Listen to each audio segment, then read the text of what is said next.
I'm Bridget Whitney, 32 years old. 3 years ago, my parents took their entire $500,000 retirement fund and handed it to my sister for her startup. They sat me down at the dinner table, not to ask my opinion as a senior accountant at a Fortune 500 firm, but to take notes and learn from her.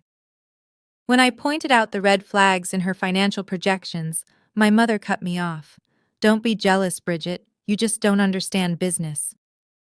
3 years later, at Thanksgiving dinner in front of 30 guests, FBI agents walked through our front door with handcuffs. And the first words my sister screamed as they arrested her? "This was Dad's idea." Before I tell you what happened next, please take a moment to like and subscribe, but only if this story resonates with you. Drop a comment telling me where you're watching from and what time it is there. This story begins with a simple truth. I learned too young. In my family, some daughters are born to shine, and some are born to applaud. Growing up in the Whitney household, there were two kinds of daughters. There was Meredith, beautiful, magnetic, the girl who walked into a room and made it revolve around her. And then there was me. I was the quiet one, the one who read books in corners while Meredith performed impromptu concerts for relatives, the one who got straight A's while everyone asked Meredith about her latest audition. I didn't resent her for it, not then. I just assumed this was how families worked. Some people were stars, and some people were audience members. The first time I truly understood my place was at my high school graduation. I was valedictorian. I'd worked 4 years for that honor, staying up past midnight, turning down parties, pushing myself until my eyes burned. When they called my name to give the speech, I looked out at the crowd. My parents' seats were empty. They arrived 20 minutes late, sliding into the back row just as I finished. Mom's excuse? Meredith had a callback for a commercial. We couldn't just leave her there alone. Meredith was 21. She had a driver's license. "You understand, right, honey?" Mom said afterward, straightening my graduation cap like that made up for missing the whole thing. "You're so independent. You don't need us cheering for you. Meredith is different. She's sensitive." I nodded. I smiled. I told myself that being independent was a compliment. It took me 15 years to realize that independent was just the word my parents used for the daughter they didn't prioritize. Meredith wasn't more sensitive. She was simply more seen, and in my family, being seen was everything. But back then, I didn't have the words for it. I just had a hollow feeling in my chest and a valedictorian medal that no one in my family ever asked to see. Fast forward 12 years, I'd built something I was genuinely proud of. Senior accountant at Morrison & Hartley, one of the most respected financial firms in Chicago. 6-figure salary. I'd worked on cases with the SEC, helped uncover fraud schemes that made the Wall Street Journal. My colleagues respected me. My bosses trusted me with their most complex audits. None of that mattered at Sunday dinner. "So, Bridget," my father said, cutting into his steak, "still doing the number thing?" "I'm a forensic accountant, Dad. I analyze financial statements, detect fraud, work with federal investigators." Right.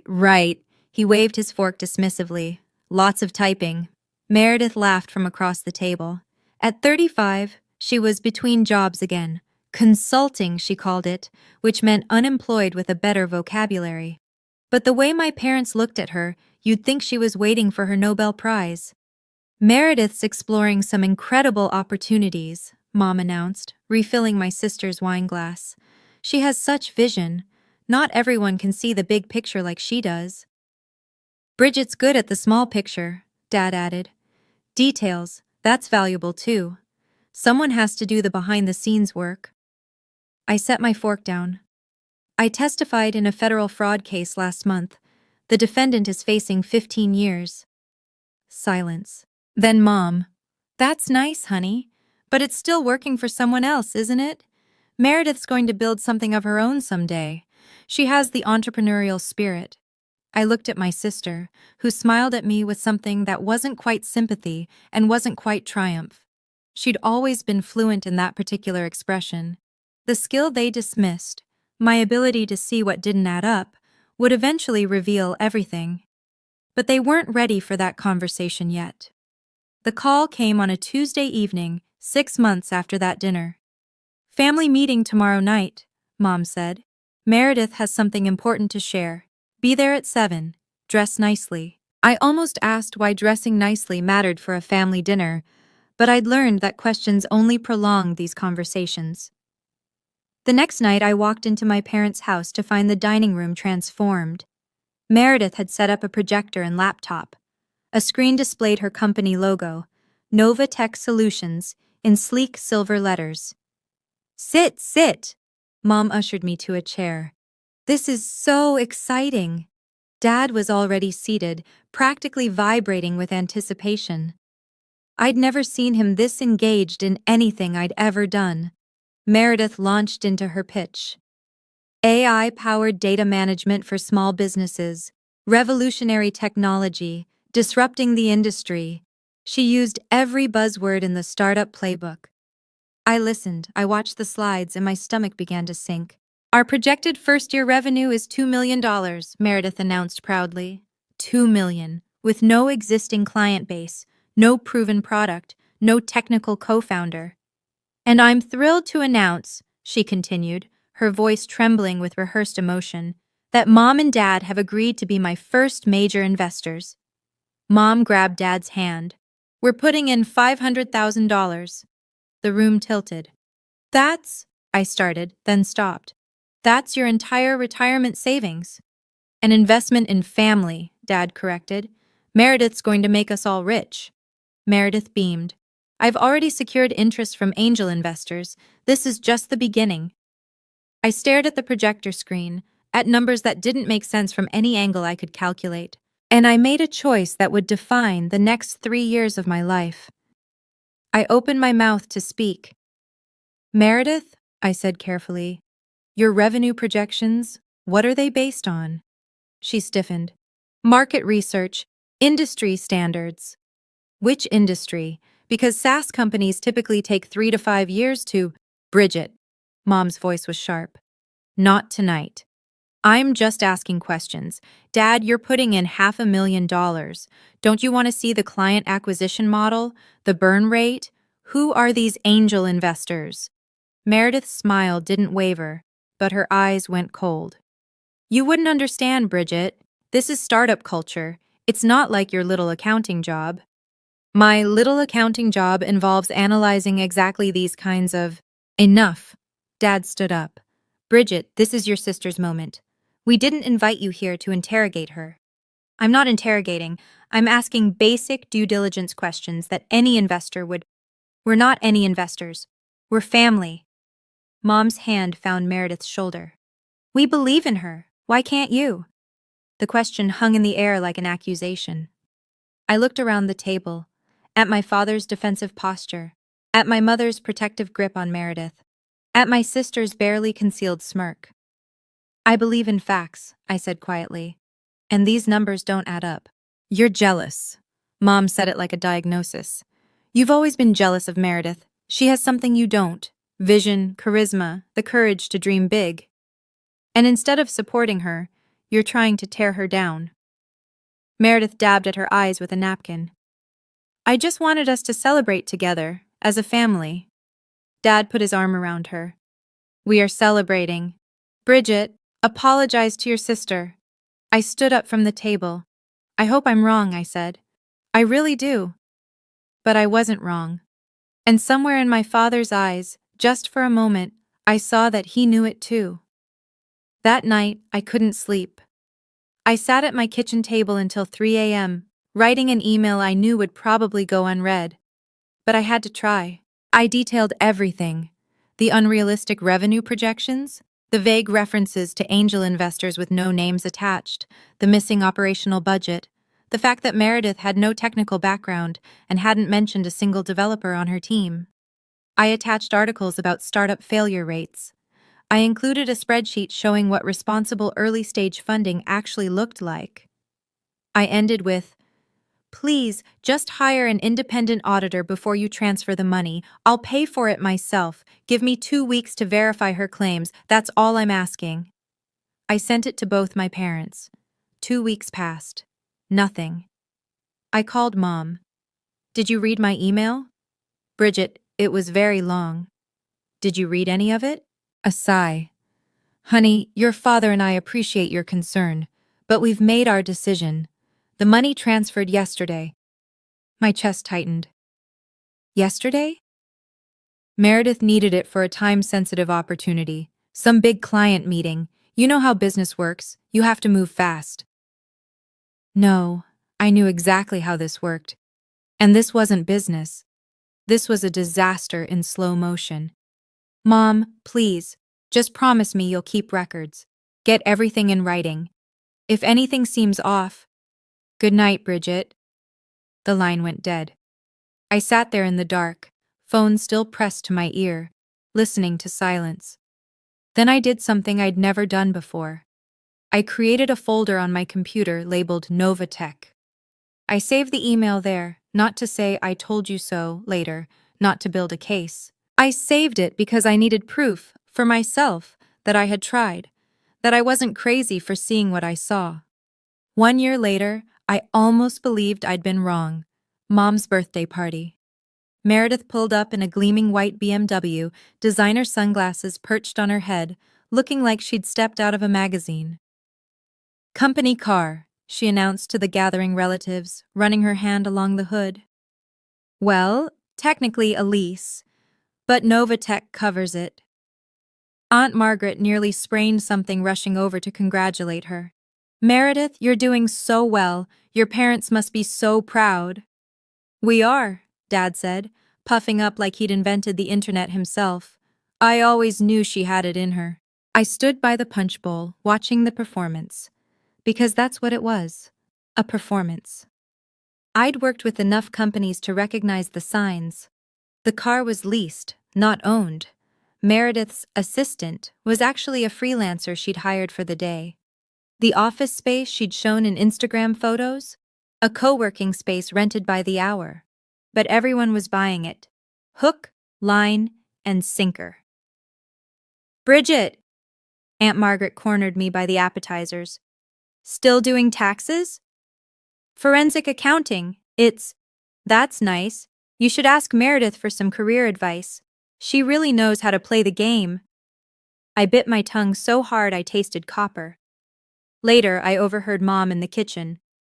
Meredith needs another $50,000 just to bridge a cash flow gap, completely normal in startups. Another 50? That was Dad, sounding less certain than usual. Richard, don't you dare doubt her now. She's so close to making it big. I left the party early, claiming a headache. It wasn't entirely a lie. In the car, I added a new note to my Novatech folder. Additional investment, $50K. Source, parents' savings.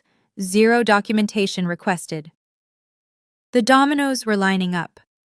I just couldn't see how they'd fall. Meredith found me in the backyard, away from the party noise.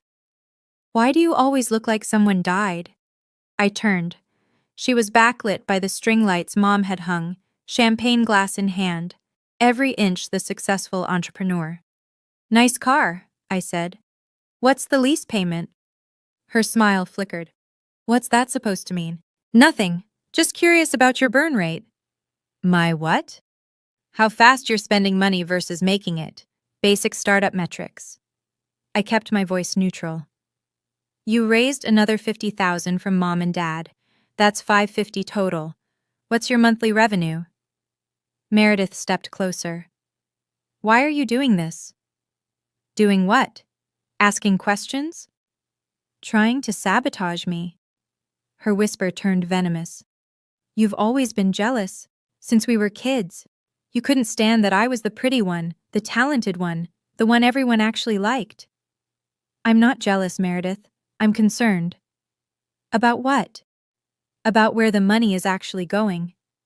For a split second, something shifted in her expression. Fear, real fear. Then it was gone. Then, stay out of my business, Bridget. She jabbed a finger at my chest. You have no idea what I'm capable of. That's what worries me. We stood there, sisters who'd never really been friends, the distance between us measured in more than feet. You know what your problem is? Meredith's voice dripped with disdain. You're small, You think small. You'll spend your whole life checking other people's work because you don't have the guts to create anything yourself. She drained her champagne and walked away. I watched her go, noting the slight tremor in her hands. Confident people don't tremble. Guilty people do. But I didn't have proof. Not yet. And in my family, suspicion meant nothing without an audience to witness the truth. Driving home that night, I made a decision. I pulled over on a quiet street, engine idling, and had an honest conversation with myself. What were my options? Keep pushing, keep warning, keep being dismissed as the jealous little sister? I'd sent the email. I'd asked the questions. I'd done everything short of hiring a private investigator, and even then, what crime could I prove? Bad business decisions aren't illegal. Lying to your parents about your success isn't fraud. The hard truth was, my parents were adults. They'd made their choice. And every time I tried to intervene, I became the villain in their story. I thought about what my grandfather used to say. Harold Whitney, Dad's father, the only person in my family who'd ever really seen me. Bridget, some lessons can't be taught. They have to be lived. Your job isn't to save people from themselves. Your job is to make sure you're not standing in the blast zone when they finally learn. He'd been dead 4 years now. I missed him every day.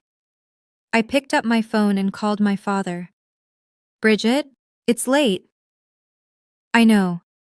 I just wanted to say, if Meredith needs more money, don't ask me. I won't be participating.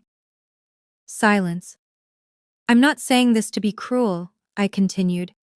I love you. I love Mom, but I can't co-sign something I don't believe in. You never did have family spirit, his voice was ice. Family spirit isn't blind loyalty, Dad. It's honesty, even when it's uncomfortable. Good night, Bridget. He hung up. I sat there in my car, in the dark, and let myself feel the full weight of it. I wasn't leaving my family. I was just refusing to drown with them. Sometimes that's the bravest thing you can do. The silence started slowly. First, I wasn't invited to Sunday dinners. Mom's tired, Dad texted. We're keeping it small. But Meredith's Instagram showed the whole family gathered around the dining table. Then the group text stopped including me. I'd see photos of family outings on Facebook, beach trips, restaurant dinners, a weekend at some fancy resort, all featuring everyone except me. 3 months in, I received my first communication from my mother in weeks. A Venmo request for $47.83. The memo? Instant pot I bought. You can pay me back whenever. No, how are you? No, we miss you. Just a payment request for a kitchen appliance. I sent the money without comment. The worst part wasn't being excluded, it was the erasure. My mother posted a photo captioned "My beautiful family" with Meredith front and center, Mom and Dad beaming beside her. I was nowhere, not mentioned, not missed. I found out about the resort trip from Aunt Margaret, of all people. She called to ask why I hadn't come. I wasn't invited. Oh. A long pause. Meredith said you were too busy with work. Did she? Honey, you know how families are. Everyone gets busy. I'm sure it wasn't intentional. But it was intentional. Every family gathering I missed, every photo I wasn't in, every conversation that happened without me, Meredith was rewriting history. And my parents were helping her do it. I stopped checking their social media. I stopped waiting for calls that never came. I focused on my work, my apartment, my small circle of actual friends who actually showed up. And I told myself I was fine. Mostly, I believed it. But late at night, sometimes I wondered, how do you mourn a family that's still alive but has already buried you? I have to pause here and ask you something. Have you ever felt like an outsider in your own family? Like you're standing right there but somehow invisible? If you have, tell me in the comments, what did you do? Did you keep trying, or did you step back like I did? And if this story is hitting close to home, hit that like button. Let me know I'm not alone in this. Okay, back to what happened next, because the silence was about to break in a way none of us expected. 2 years after the investment, I got an unexpected phone call. Miss Bridget Whitney? The voice was formal, elderly. This is Theodore Marsh, attorney. I represented your grandfather Harold's estate. I almost dropped my coffee. Mr. Marsh, that was years ago. Indeed, 4 years since Harold passed. I apologize for the delay in reaching out, but I was given specific instructions. Instructions? Your grandfather left certain documents with me, a supplementary provision to his will. He asked me to deliver it to you personally when, and I quote, "the time is right." I gripped the phone tighter. What does that mean? How would you know when the time is right? Honestly, Miss Whitney, I wasn't certain myself, but Harold was a wise man. He said, and forgive my bluntness, when things fall apart for Bridget's parents, she'll need to know she wasn't crazy, and she'll need something solid to stand on. My throat tightened. Even from beyond the grave, Grandpa Harold saw me. Are things falling apart, Miss Whitney? I thought about the empty seats at my graduation, the ignored email, the family trips without me, the $500,000 evaporating into my sister's fantasy. Not yet, I said, but I think they might be soon. Then I'll be in touch. Your grandfather had tremendous faith in you, you know. He told me once, Bridget's the only one in that family who can tell the difference between what's real and what's just shine. I couldn't speak for a moment. Thank you, Mr. Marsh. Don't thank me, thank Harold. He always knew what he was doing. After I hung up, I sat with my cold coffee and cried. Not from sadness, from the overwhelming relief of being seen by someone who wasn't even here anymore. A month later, I ran into Agent Carla Reyes at a financial crimes conference downtown. She recognized me before I recognized her. Bridget Whitney, Morrison and Hartley, right? I turned to find a sharp-featured woman in a navy blazer, FBI badge visible at her hip. It took me a moment to place her. Agent Reyes, the Thornton Securities case. You remember, she smiled. You basically handed us that conviction. Your analysis of the shell company transactions was textbook. I just followed the numbers. That's exactly why you're good at it. She tilted her head. Still doing forensic work? Every day. Good. We need more people who can actually read a balance sheet. She reached into her pocket and handed me a business card.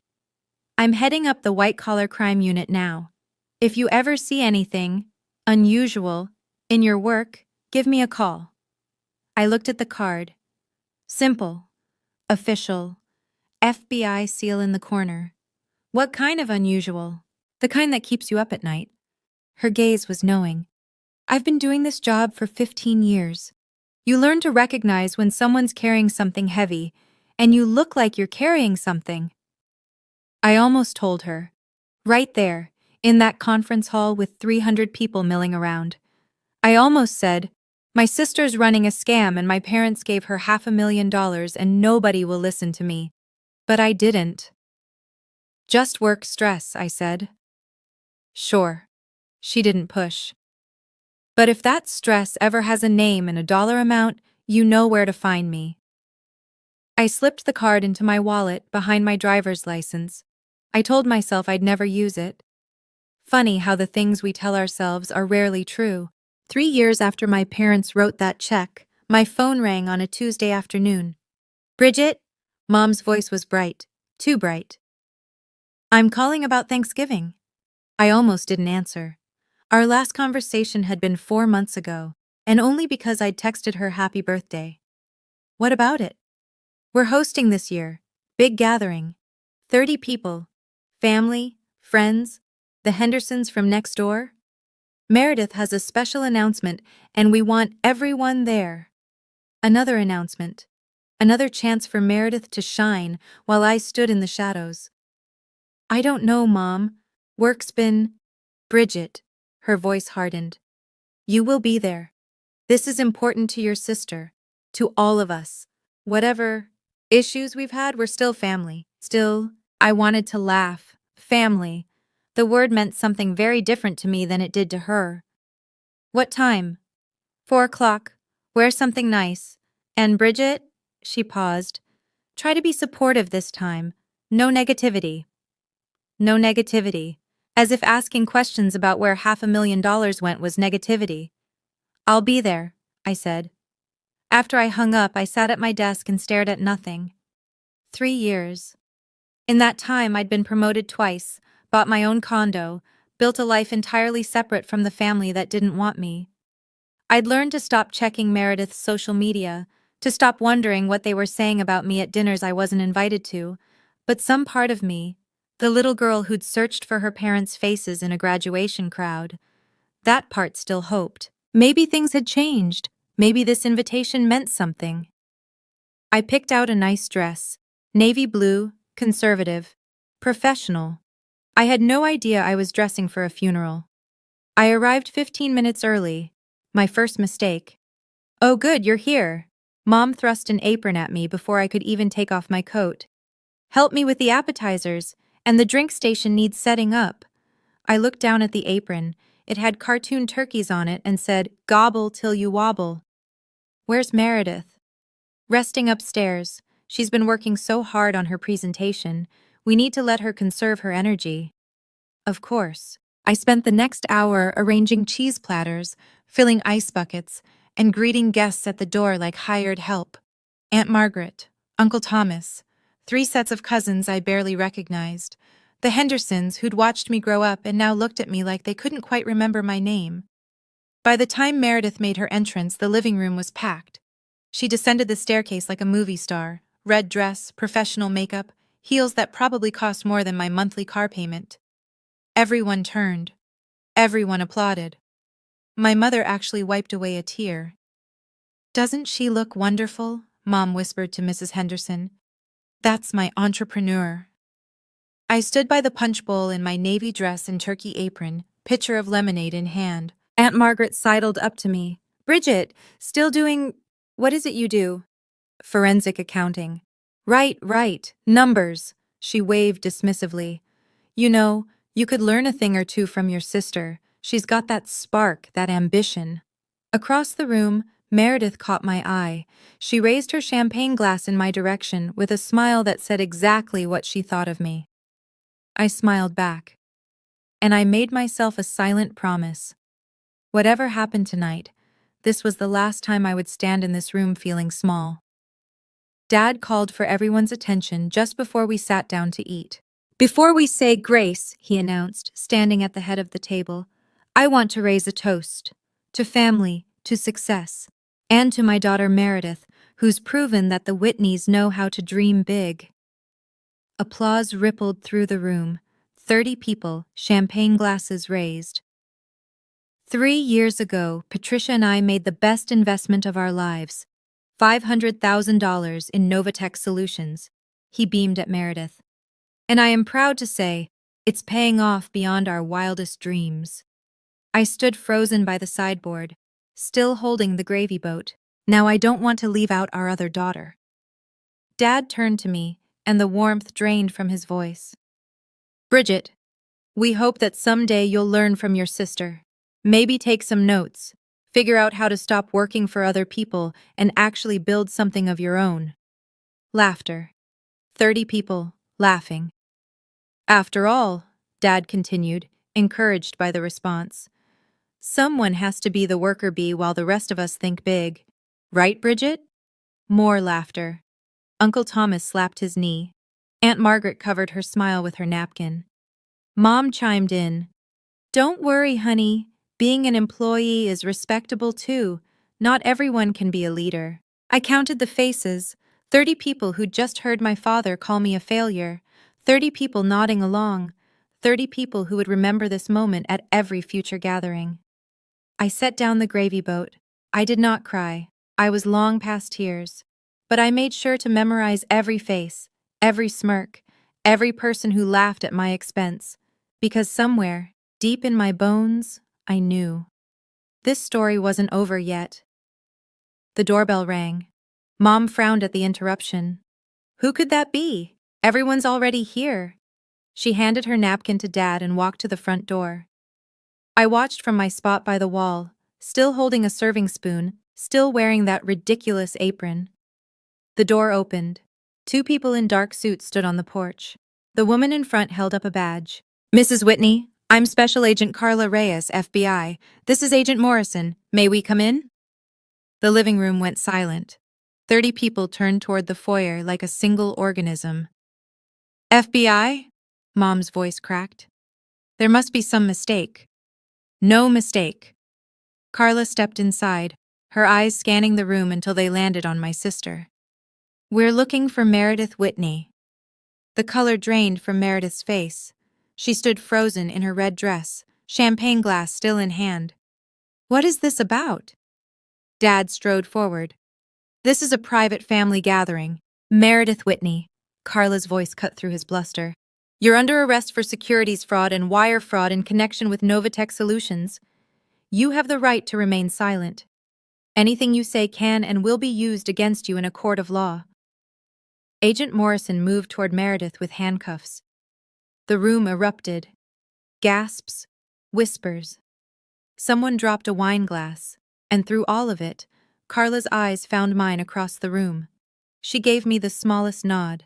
Nod of conspiracy. I hadn't called her, hadn't reported anything, just recognition. One professional acknowledging another. I stood very still, turkey apron and all, and watched my family's carefully constructed world begin to crumble. Meredith screamed. It wasn't a sound I'd ever heard her make before. Raw, primal. The scream of someone who'd just realized there was nowhere left to run. No! Meredith thrashed as Agent Morrison secured the handcuffs. You can't do this. I haven't done anything wrong. Ma'am, please calm down. This was Dad's idea. The room went absolutely still. Dad's face turned gray. Daddy told me to do it. Meredith was sobbing now, mascara streaming down her face. He said if we faked the investor reports, we could get more funding. He said no one would ever check. He helped me write the fake financials. Meredith, Dad's voice was barely a whisper. Stop talking. You promised you'd protect me. She lunged toward him, handcuffs clinking. You said it was just creative accounting. You said everyone does it. Mom grabbed the back of a chair, swaying. Richard, what is she saying? Patricia, I can explain. You knew? Mom's voice rose to a shriek. You knew and you didn't tell me? It wasn't supposed to. The investors were never supposed to find out. Mom collapsed. 3 people rushed to catch her. Mrs. Henderson screamed for water. Uncle Thomas pulled out his phone to call 911. In the chaos, Carla continued reading Meredith her rights, her voice steady and professional against the backdrop of family implosion. I didn't move. I watched my father try to revive my mother. I watched my sister being led toward the door, still screaming accusations. I watched 30 people witness the destruction of everything my parents had built their identities around. And I felt nothing. No satisfaction, no vindication, just a hollow emptiness where anger used to be. This wasn't victory. This was watching a house fire from the lawn, knowing you tried to warn them about the faulty wiring, knowing they'd called you crazy for smelling smoke. The EMTs cleared Mom. Just a fainting spell, no lasting damage. She sat on the couch with a blanket around her shoulders, looking 20 years older than she had an hour ago. Agent Carla pulled me aside near the front door, away from the others. I want to make something clear, she said quietly. You didn't cause this. I know. The investigation came from external investors. They hired independent auditors 6 months ago after inconsistencies in their quarterly reports. Your sister was siphoning money, nearly $2.3 million from multiple investors. Your parents' $500,000 was just the beginning. $2.3 million. My stomach turned. Your father's involvement. Carla hesitated. We'll be looking into that. But Bridget, the point I want to make is that you had nothing to do with this bust. I recognized you from the conference, but that's coincidental. People will think I reported her. Let them think what they want. You know the truth. She glanced back at the shell-shocked guests. For what it's worth, if they'd listened to you 3 years ago, this might have stopped at $500,000 in family losses instead of federal charges and prison time. She handed me a card, not her FBI card, but a victim services number. Your parents may need this. They're likely going to lose everything in civil suits. I took the card numbly. Before she left, Carla turned back. Your grandfather, Harold Whitney. He was mentioned in some of our background research. A straight arrow from what we found. He would have been proud of you. Then she was gone. And I was left standing in my parents' foyer, holding a victim services card, wearing a turkey apron, listening to my mother sob in the next room. This was what truth looked like. It wasn't pretty. The guests fled like the house was on fire. Aunt Margaret didn't even say goodbye. The Hendersons practically ran to their car. Within 30 minutes, the living room that had held 30 people was empty except for family. Dad found me in the kitchen, where I'd retreated to take off that ridiculous apron. Bridget. His voice was hoarse. I need your help. I folded the apron carefully, set it on the counter. You're good with finances. You could testify. Tell them I didn't know what Meredith was doing. Tell them I'm just a retiree who trusted his daughter. I looked at my father, really looked at him. The man who'd called me a worker bee, who'd made 30 people laugh at my expense, who'd ignored my warnings because they came from the wrong daughter. Dad, you knew. I didn't. You helped her write the reports. She said so. She's panicking. She doesn't know what she's saying. I have an email. The words came out flat. 3 years ago, I sent you and Mom a detailed analysis of everything wrong with Novatech's financials. You read it. His face went pale. That doesn't prove. I'm not going to testify against you. I picked up my purse. But I'm not going to lie for you either. This is your family. Yes. I met his eyes. And families don't ask each other to commit perjury. Bridget, please. You taught me to be honest, Dad. Remember? When I was 8 and I lied about breaking the vase? You grounded me for a month because Whitney's tell the truth. He had no answer for that. Whitney's tell the truth, I repeated. Or at least, one of them does. I walked past him through the living room where my mother sat crying and out the front door. I didn't look back. I was almost to my car when I heard footsteps behind me. Bridget, wait! Aunt Margaret stood on the driveway, arms wrapped around herself against the November cold. She looked smaller than I'd ever seen her. I wanted to say, she faltered, I'm sorry. I stopped, keys in hand. For what exactly? For everything. For not seeing. She took a shaky breath. For laughing when when he said those things about you. You did more than laugh, Aunt Margaret. You told me to learn from Meredith, multiple times, over multiple years. I know. Tears spilled down her cheeks. I was wrong. We all were. I studied her face, searching for sincerity. Finding it, but finding something else too. The kind of regret that only comes when consequences finally arrive. You didn't apologize because you realized you were wrong, I said slowly. You apologized because you finally saw that Meredith wasn't who you thought she was. She flinched. Bridget, that's not... It's okay. I unlocked my car. I'm not saying that to be cruel. I'm saying it because I spent years trying to make people see what was right in front of them, and no one listened. So forgive me if I don't jump up and down because you're sorry now that the FBI showed up. What can I do? To make it right? I thought about it. Next time someone in this family is being dismissed, overlooked, laughed at, speak up before the disaster, not after. I got in my car. Bridget, Margaret called as I started the engine. For what it's worth, your grandfather always said you were the one who'd land on your feet. I pulled out of the driveway without responding, but I held those words with me, all the way home. Grandpa Harold, still looking out for me. Let me pause here for a second. If Aunt Margaret came to you with that apology, would you forgive her? Or would you feel like it was too little too late? I genuinely want to know.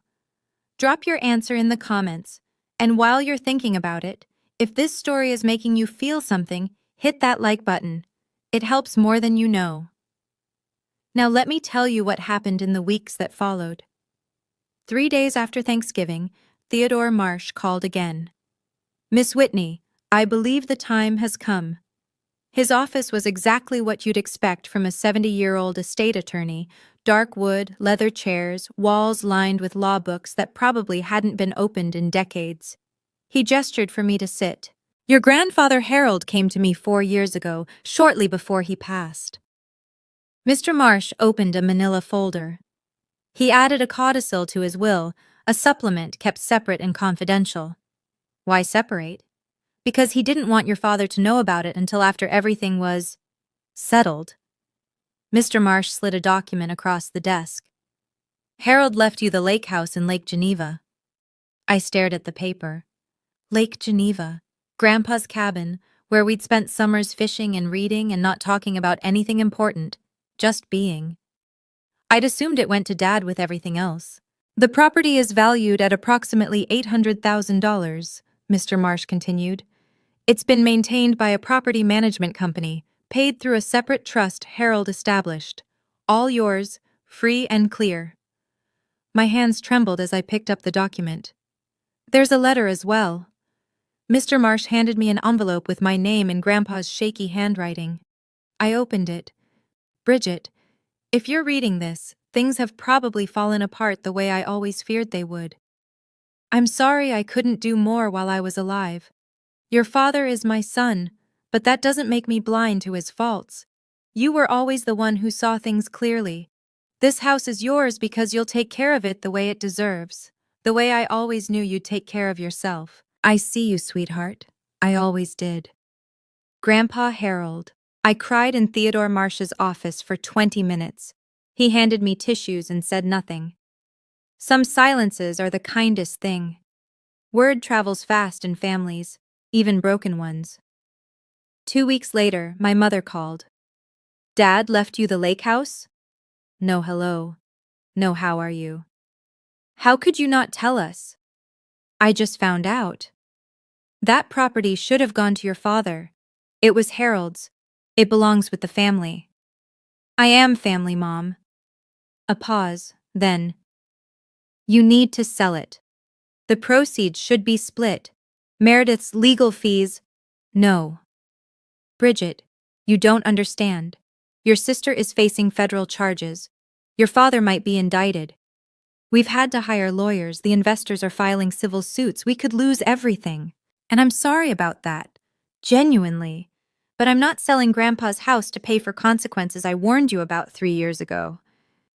"You're being selfish." I laughed. It came out bitter. "Selfish.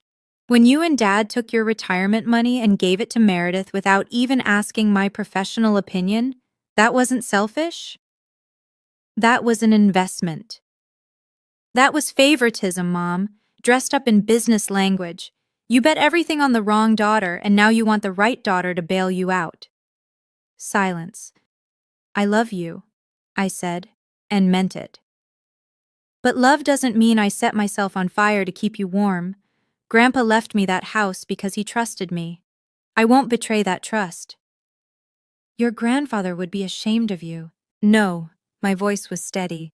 "He's the only one who wouldn't be." I hung up. Then I blocked her number. Not forever. Just until I could breathe again. I drove to Lake Geneva that weekend, walked through the empty house, touched the wooden beams Grandpa had installed himself, and I let myself feel, for the first time in years, like I belonged somewhere. I unblocked my mother after a week. Some conversations need to happen face to face. We met at a coffee shop. Neutral ground. Dad came too, looking 10 years older than he had at Thanksgiving. Mom's hands shook when she lifted her cup. "Before you say anything," I started, "I want to be clear about something. I'm not here to fight. I'm here to set boundaries." "Boundaries." Dad said the word like it was foreign. "Yes, here's where I stand." I pulled out a sheet of paper. I'd written it down because I knew I'd lose my nerve otherwise. "I love you both. I'm not cutting you out of my life, but I will not provide any financial support for Meredith's legal defense or restitution payments. I will not testify to anything that isn't true, and I will not apologize for being the daughter who tried to warn you." Mom opened her mouth. I held up my hand. "I'm not finished. If you want a relationship with me going forward, It has to be based on respect, not on what I can do for you, not on comparing me to Meredith, on actually seeing me as a person. We've always, Mom started. You haven't. And I've spent 32 years pretending that was okay. I folded the paper. It's not okay. It never was. Dad stared at his coffee. We really messed this up, didn't we? Yes. It wasn't forgiveness. It wasn't reconciliation. But it was honesty. Maybe the first real honesty we'd ever had. I don't know how to fix this, Mom whispered. I don't either, I admitted. But we can't fix anything if we can't even admit it's broken. We sat there, three people who shared blood but had forgotten how to share anything else. It was a start. A painful, awkward, necessary start. 6 months after Thanksgiving, the legal hammer fell. Meredith pleaded guilty to 3 counts of wire fraud and 2 counts of securities fraud. The judge showed no sympathy for her tears or her expensive lawyers. 5 years in federal prison, no parole. Dad was indicted as a co-conspirator. His case dragged on for months, but eventually he accepted a plea deal. 2 years suspended sentence, 3 years probation, and a lifetime ban from involvement in any investment activities. The civil suits were worse. The defrauded investors, 7 different parties, totaling $2.3 million in losses, filed a coordinated lawsuit. My parents' house went first, then the cars, then what little remained of their retirement accounts. By the time the settlements were finalized, they were left with nothing. They moved into a 2-bedroom apartment in a complex that smelled like mildew and regret. I visited once. The apartment was small, cramped with furniture that didn't fit. Photos of Meredith were conspicuously absent from the walls. Social Security covers the rent, Dad said flatly. Barely. Mom sat in a corner chair staring at nothing. She'd stopped dyeing her hair. The gray made her look ancient. I'm not here to gloat, I said. Then why are you here? I set a bag of groceries on the counter. Basics, bread, milk, canned soup. Because you're still my parents. Dad looked at the groceries, then at me. Something shifted in his face. We don't deserve this. No, I agreed. You don't, but it's not about deserving. I left without hugging them. Not because I didn't want to, because I wasn't ready. And that was okay. Healing isn't linear. Forgiveness isn't instant. Sometimes love looks like groceries on a counter, and nothing else you're able to give. The social fallout was almost worse than the legal one. Within a month of the arrests, my parents' social circle evaporated. The couples they'd vacationed with, the church group Mom had led for 15 years, the country club Dad had been so proud of joining, all gone. Aunt Margaret kept me updated, though I hadn't asked her to. Your mother got dropped from the women's ministry, she told me over the phone. Someone made a comment about not wanting that kind of attention at their events. And Dad? His golf buddies stopped returning calls. The retirement party they were planning for Bill Henderson? Your father wasn't invited, after 20 years of friendship. I thought about that Thanksgiving room. 30 people laughing at me, 30 people toasting Meredith's success. Where are all those people now? Margaret was quiet for a moment. Nowhere. That's the thing about fair weather friends, Bridget. They're only there for the weather. I didn't feel satisfaction. I felt tired. Your parents keep asking about you, Margaret added. Your mother especially. She mentions you every time we talk. What does she say? She says she wishes she'd listened. She says she looks at old photos and can't believe how blind she was. She says, what? She says she's proud of you for turning out the way you did despite everything they got wrong. I didn't know what to do with that. The parents who'd laughed at me, who'd chosen Meredith at every turn, who'd called me selfish for not selling my inheritance, were they really capable of change? I didn't know. But I noticed something. They hadn't asked for money in months. They hadn't made demands. Maybe that was progress. Or maybe they'd just finally run out of things to take. While my family was falling apart, I was quietly putting myself together. The promotion came 6 months after Thanksgiving. Director of Forensic Accounting. Corner office. Team of 8 analysts reporting to me. A salary that made me blink when I saw the offer letter. My boss shook my hand at the announcement. You've earned this, Bridget. We need more people with your integrity. Integrity. The thing my family had called stubbornness, jealousy, lack of team spirit. I started spending weekends at the lake house. I hired someone to update the plumbing, repaint the bedrooms, restore the dock where Grandpa and I used to fish.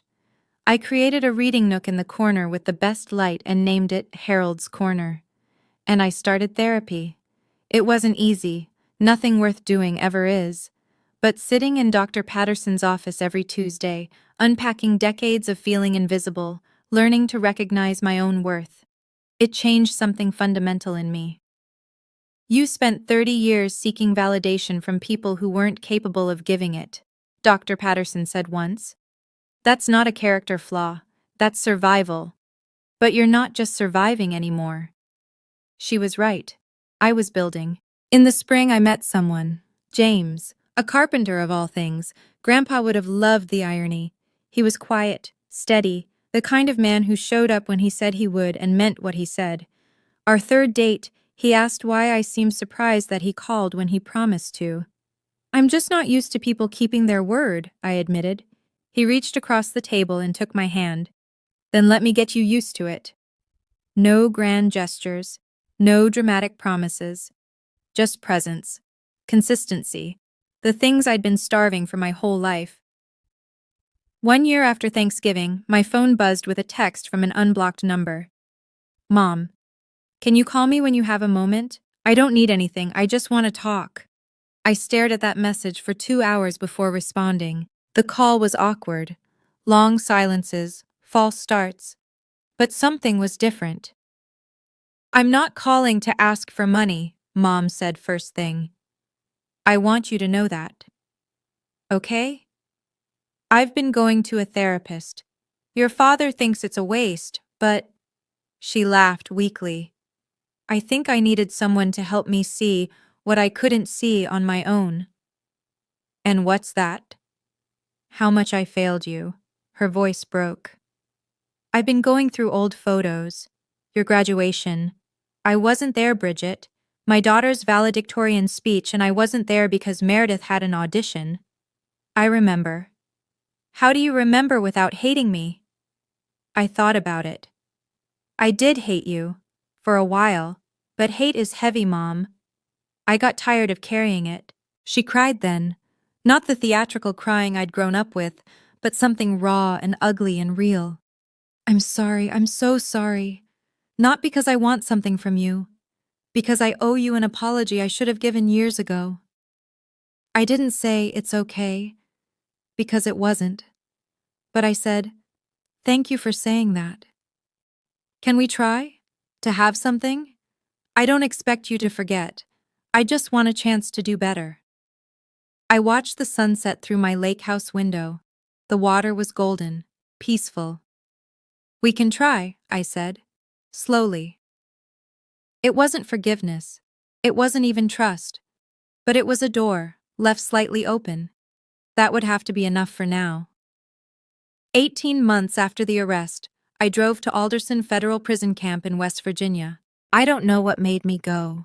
Curiosity, maybe. Or the need for closure that therapy kept telling me I deserved. Or maybe just the simple fact that, despite everything, Meredith was still my sister. The visiting room was fluorescent lit and depressing. Meredith shuffled in wearing khaki scrubs, no makeup, her hair pulled back in a limp ponytail. She looked nothing like the woman in the red dress who'd descended my parents' staircase. Why are you here? No preamble. Same old Meredith. I don't know, I admitted. I just needed to see you. She sat across from me, hands flat on the table. Come to gloat? No. Liar. Meredith, if I wanted to gloat, I'd have come 18 months ago. I'm here because I have a question. She raised an eyebrow. Was it really Dad's idea? Or did you just say that because you were scared? For a long moment, she didn't answer. Then slowly, the mask cracked. Both. Her voice was barely a whisper. He encouraged me. He helped with the reports, but I made the choice. I signed the documents. I took the money. She looked at her hands. I'm not a victim, Bridget. I'm just a person who got caught. That's the first honest thing you've ever said to me. She laughed bitterly. Prison gives you a lot of time to think. What do you think about? How I ended up here. How I spent my whole life performing and never actually being anything real. She met my eyes. How you were always the one who was actually okay. We sat in silence, not sisters exactly, but maybe, finally, something like honest. Summer now. I'm sitting on the dock at Lake Geneva, bare feet dangling over water that sparkles like Grandpa's eyes used to when he told his terrible jokes. James is inside, probably making that coffee he's so proud of, the kind that takes 20 minutes and tastes exactly like the instant kind, but I'd never tell him that. I've been thinking about what this whole experience taught me. First, your worth isn't determined by people who refuse to see it. I spent 30 years performing for an audience that was looking at someone else. That wasn't a reflection of my value, it was a reflection of their blindness. Second, setting boundaries isn't cruel. It's necessary. I used to think love meant tolerating everything, absorbing every hurt, being the bigger person until I disappeared entirely.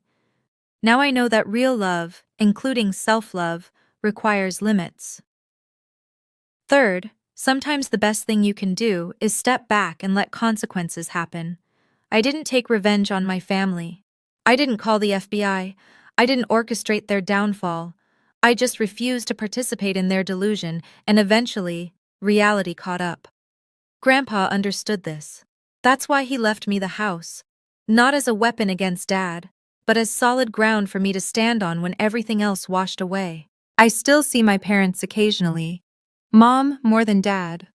It's fragile, what we're building. More like acquaintances who share a history than a mother and daughter who share a bond. But it's honest, which is more than we ever had before. And Meredith? She'll be out in 2 more years. I don't know what our relationship will look like then. Maybe nothing. Maybe something. The point is, I don't need to know. I don't need them to make me whole. I already am. My story doesn't have a fairy tale ending.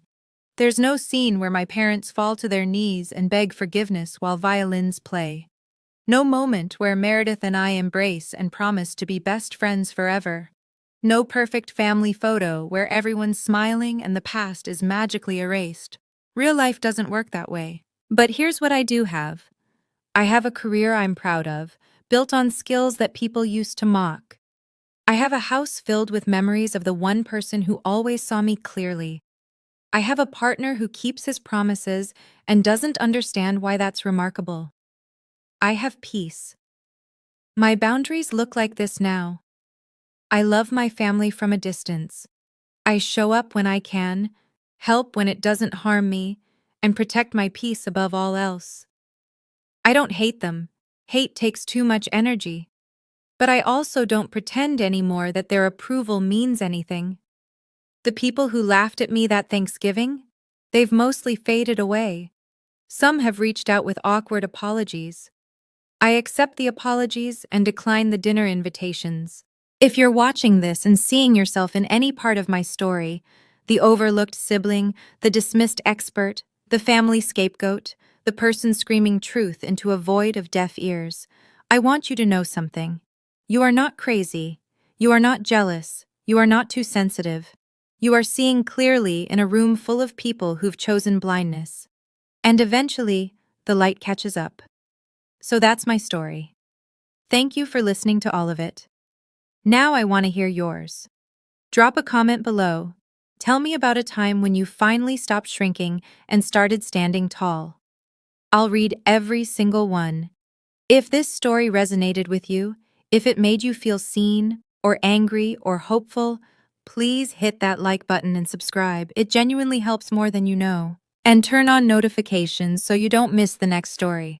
There are more just like this one in the description below.